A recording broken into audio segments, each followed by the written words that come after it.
사랑하는 예수양남 청년 지체 여러분, 오늘도 어김없이 유튜브로 혹은 이제 카톡으로 각자의 자리에서 예배 드리고 있는 여러분의 모습이 참 궁금합니다.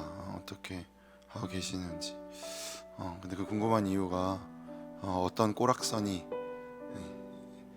때문이 아니라 그냥 그렇게 자리에서 이 시간을 지켜나가는 어떠한 장소이든 어떠한 모습이든 그래도 이 시간을 지켜나가는 그대들의 그러한 마음이 사실 생각보다 종종 숙연하게 느껴지고, 그래서 저도 더 그런 숙연함 가운데 저 또한 그런 숙연함으로 나아가게 되는 것 같습니다. 오늘은 특별히 그래서 여러분을 위해 엄청난 외부 강사를 모셨어요. 외부 강사는 아니죠 사실. 엄청난 강사를 모셨는데 그건 말씀에서 마음으로 끝나면, 근데 이미 사실 썸네일에서 알고 오셨겠네요, 문득 생각해보니까. 그래서 좀 더 기대되는 것 같아요. 늘 그 처음에 시작을 함께 할 수 있다는 것은 처음 시작하는 자에게는 떨림과 설레임과 여러 가지 감정이 복합되지만, 그것을 함께 하는 자들에게는 그것을 바라볼 수 있다는 것이 은혜라고 생각합니다. 누군가의 첫걸음을 본다는 것 자체가 말이죠. 하나님이 우리를 그렇게 인도하고 계시고, 또 하나님이 우리의 첫걸음들을 바라보셨고, 그렇게 우리가 서로 함께 걸어가는 자들임을 오늘도 확인하는 시간이 되기를 소망합니다. 오늘 우리가 함께 읽을 말씀은 시편 18편 말씀입니다. 시편 18편 16절에서부터 24절을 우리 메시지 성경으로 읽으면서 이 말씀이 우리 마음 가운데 좀 이렇게 두드리는 영역들을 같이 붙잡고 기도하기를 원합니다. 각자의 자리에서 함께 고백할까요? 18편 16절입니다. 같이 고백합니다. 그분께서 나를 붙잡아 주셨다. 하늘에서 바다까지 손을 뻗어 끌어올려 주셨다. 그 증오의 바다, 원수가 일으킨 혼돈에서부터, 내가 빠져든 그 공허에서부터, 쓰러진 나를 그들이 걷어찼으나 하나님께서 내 곁을 지켜주셨다.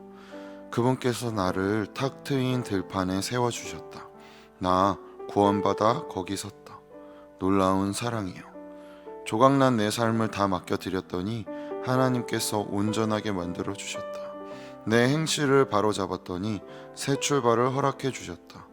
나 이제 하나님의 도에 늘 정신을 바짝 차리고 하나님을 예사롭게 여기지 않으리라. 매일 그분이 일하시는 방식을 유심히 살피며 하나도 놓치지 않으려 애쓰리라. 다시 시작하는 마음으로 한 걸음 한 걸음 신중히 내딛는다. 내 마음을 열어 보여드리니 하나님께서 내 인생 이야기를 다시 써 주셨다. 그렇습니다. 우리를 붙잡으신 분이, 우리를 구원하신 분이, 우리의 인생의 이야기를 써가시는 분이 계십니다.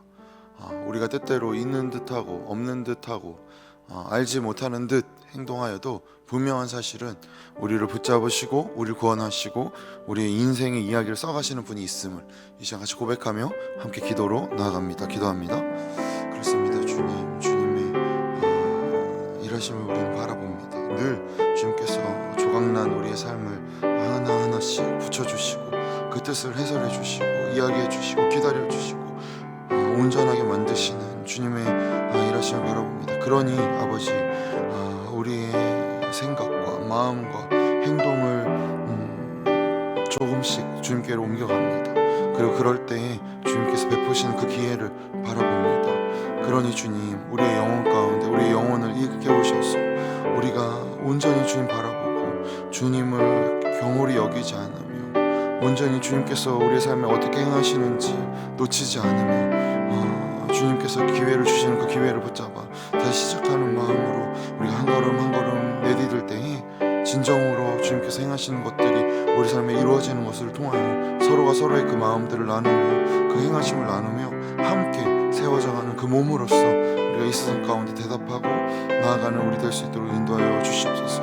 아버지, 각자의 예배 자리에서 각자 드리는 모든 그리스도를 주로 고백하는 모든 공동체 가운데, 모든 개개인 가운데 주님의 은혜 허락하셔서 온전히 주님의 선하신 두 팔이 아버지 우리를 강건케 하시는 그 은혜가 각자의 자리에 임할 수 있도록 성령님 다스려 주시옵소서. 주님의 말씀 가운데 은혜 허락하여 주시옵소서. 기도하겠습니다. 사랑의 하나님, 오늘 우리의 호흡이, 오늘 우리의 예배가 하나님께 있음을 고백합니다. 한 주간도 우리의 삶을 샅샅이 살피시며 함께하신 주님을 기억해 봅니다. 당장 우리 앞에 놓여있는 상황과 문제에 급급해 나와 함께하시는 크신 하나님을 잊고 산 건 아닌지, 하나님의 크신 위로와 평안을 구하기보다 내 감정과 생각을 의지하진 않았는지 돌아봅니다.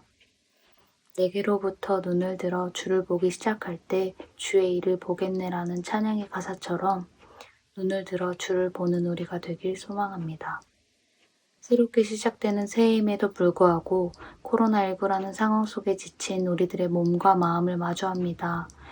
우리의 생각대로 흘러가지 않는 상황 속에서도 전능하신 하나님을 의지하며 우리가 할 수 있는 것을 고민하고 더 힘차게 나아갈 수 있기를 소망합니다. 우리 청년들을 너무 사랑하는 마음으로 매주 주님의 말씀을 전하기 위해 애써주시는 이은표 전도사님을 위해 기도합니다. 한 주간 고민하고 씨름하며 말씀을 준비하신 전도사님께 주님의 지혜와 명철을 더하여 주시고 무엇보다 체력적으로 지치지 않고 건강할 수 있도록 해주세요. 오늘 예배의 자리에서 우리와 함께 하시는 하나님을 한 번 더 경험하고 기억하길 소망합니다. 나의 기쁨, 슬픔, 선한 마음, 그리고 연약함까지 나보다 나를 더 잘 아시는 주님께서 우리의 삶에 깊숙이 개입하심을 느끼는 한 주가 되기를 소망합니다. 보고 싶은 얼굴들, 서로 얼굴 보며 인사하고 한 주간 어떤 은혜 가운데 살아갔는지 나누는 그날이 어서 오기를 소망합니다. 아버지 하나님, 그날이 하루빨리 오기를 소망하며 존귀하신 예수님의 이름으로 기도드립니다. 아멘.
네, 외부 강사가 아닌 내부 강사로 온 이은표 전도사입니다.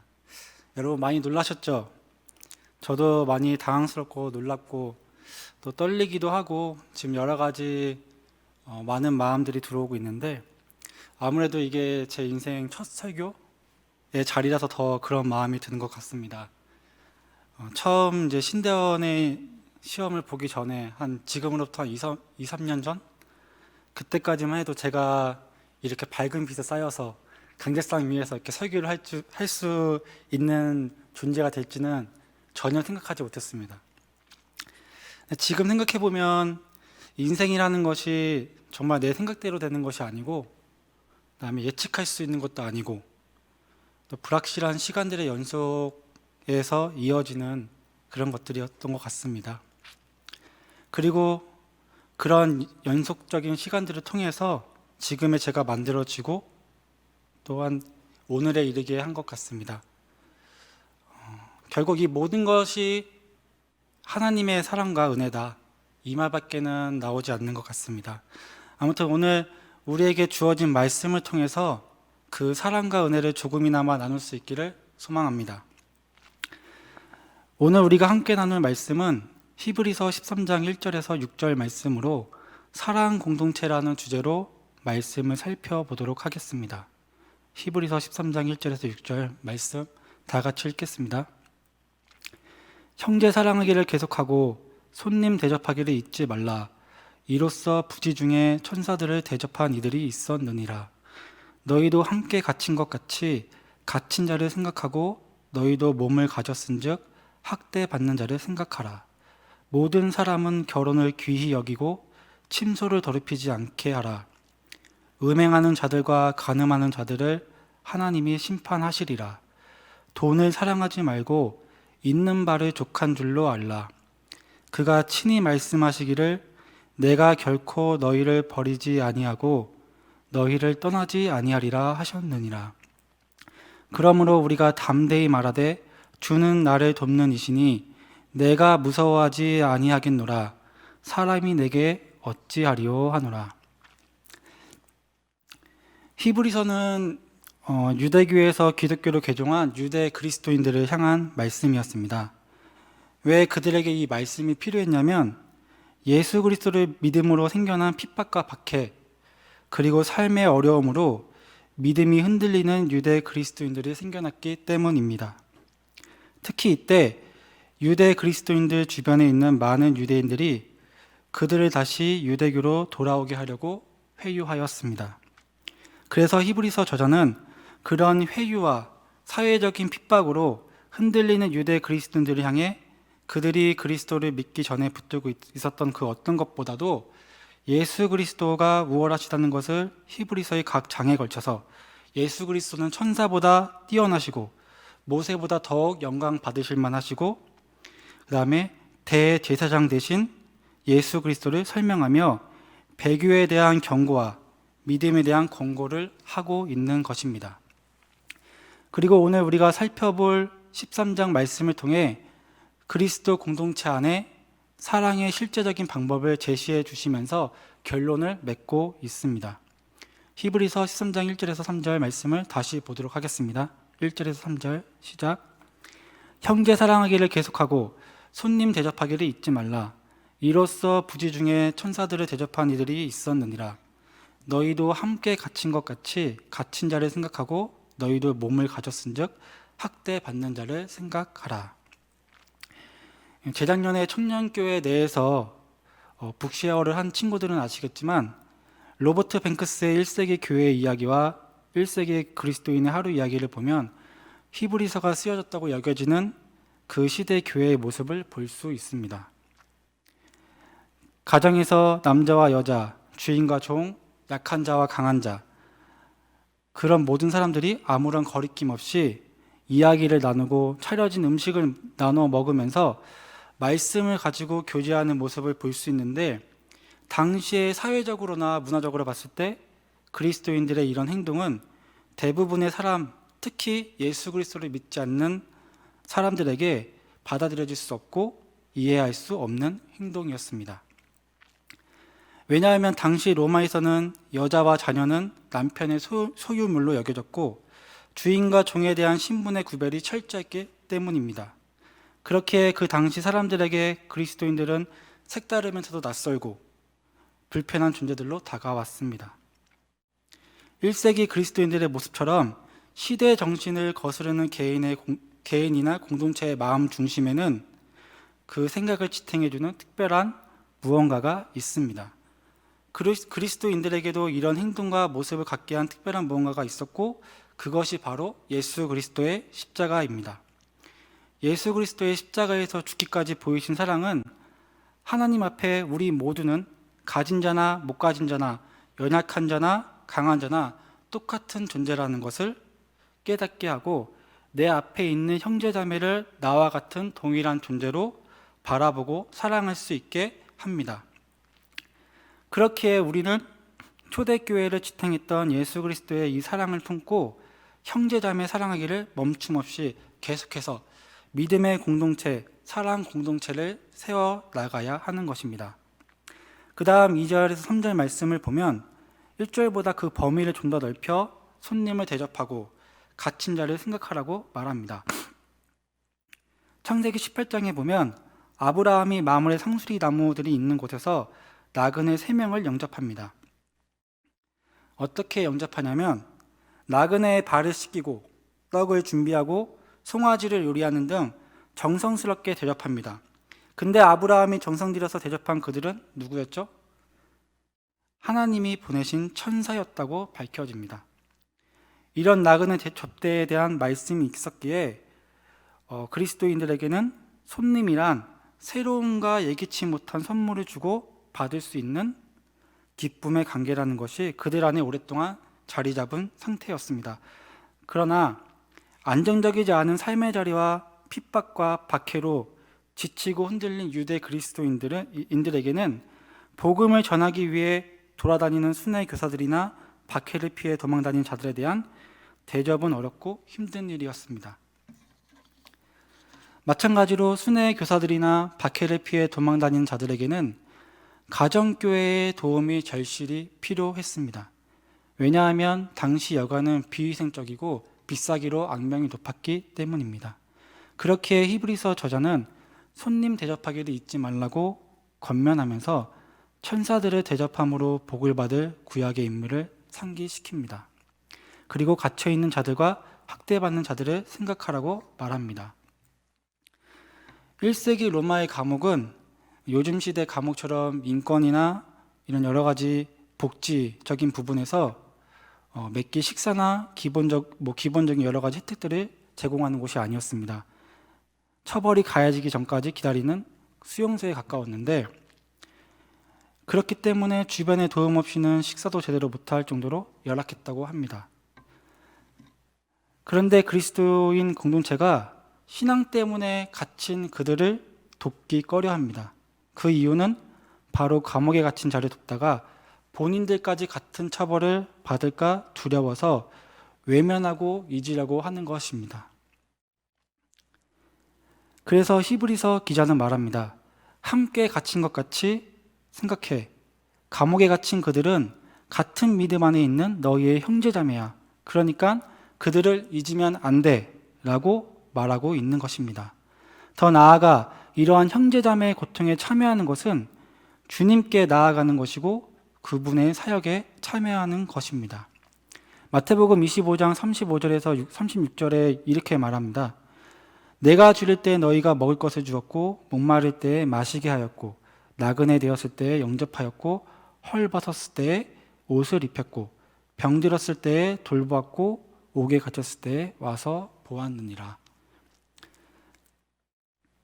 이 세상만 바라보면 하지 못하는 것들이 너무나도 많은 것 같습니다. 너무 가진 자는 너무 가졌기 때문에, 너무 가난한 자는 너무 가난하기 때문에, 어중간한 사람은 어중간하기 때문에 쉽사리 나서지 못합니다. 더욱이 자신의 생명까지 위험한 상황이라면 움츠러들 수밖에 없습니다. 그렇기에 유대 그리스도인들이 복음을 버리고 다시 유대교로 돌아가려고 생각했는지도 모릅니다. 하지만 이 땅이 아닌 하나님 나라를 바라보면 어떤 상황에서도 우리는 모든 것을 할 수 있는 존재가 됩니다. 아까 말씀드린 것처럼 우린 그런 특별함과 특별한 사랑을 받은 존재들이기 때문입니다. 방금 읽은 마태복음 25장 35절 이하에서는 이런 지극히 작은 자에게 했던 행동이 주님께 한 행동이라고 이야기하고 있습니다.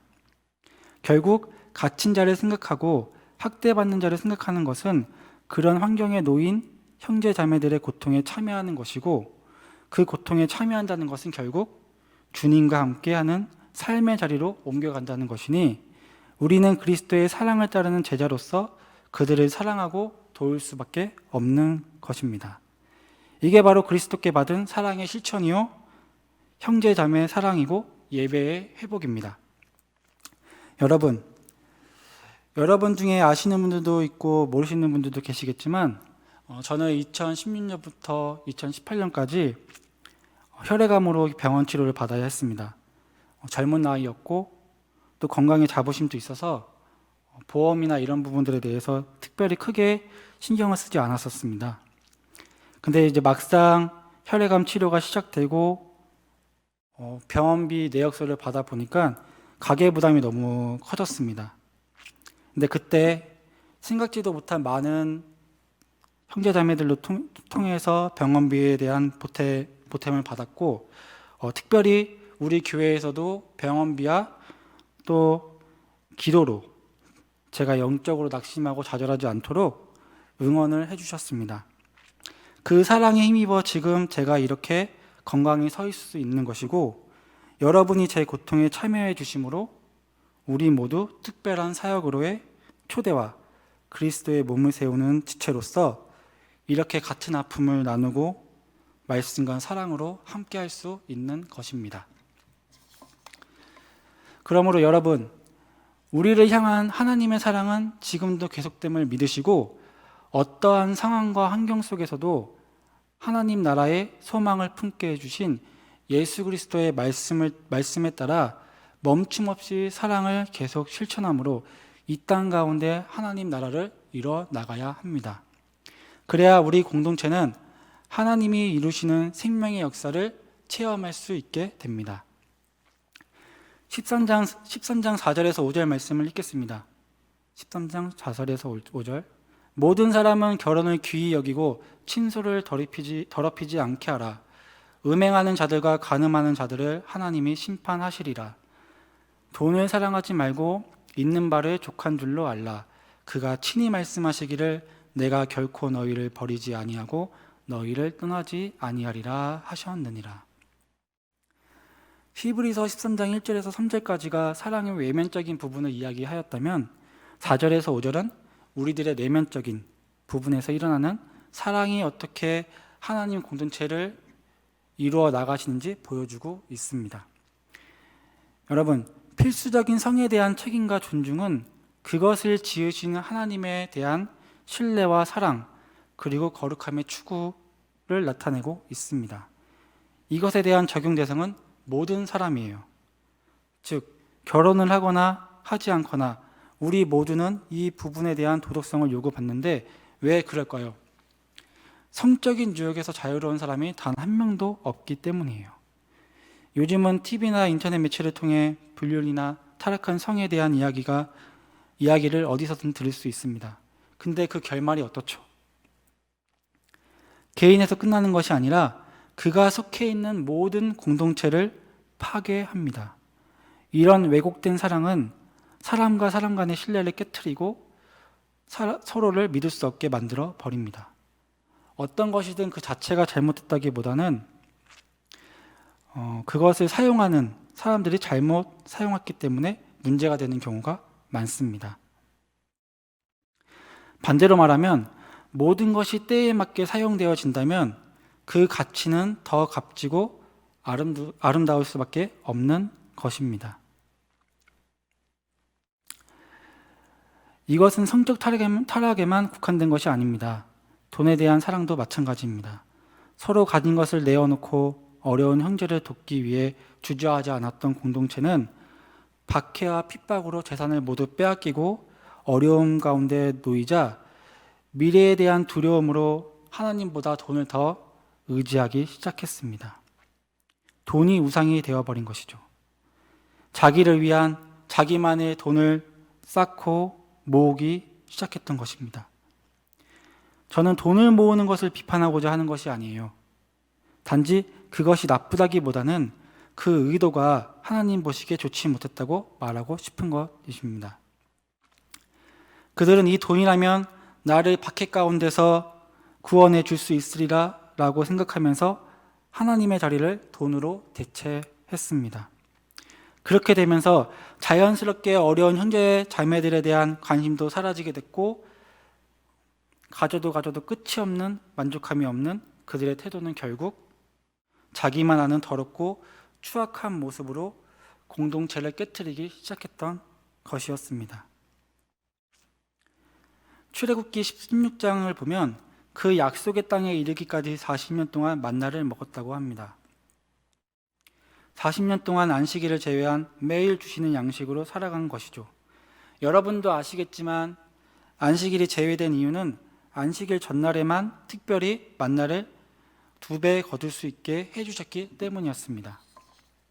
근데 안식일 전날이 아닌 날에 매일 주시는 만나에 만족하지 못하고 더 가지려고 했을 때 어떤 일이 일어났죠? 아침까지 두었던 만나에서 벌레가 생기고 냄새가 났다고 합니다.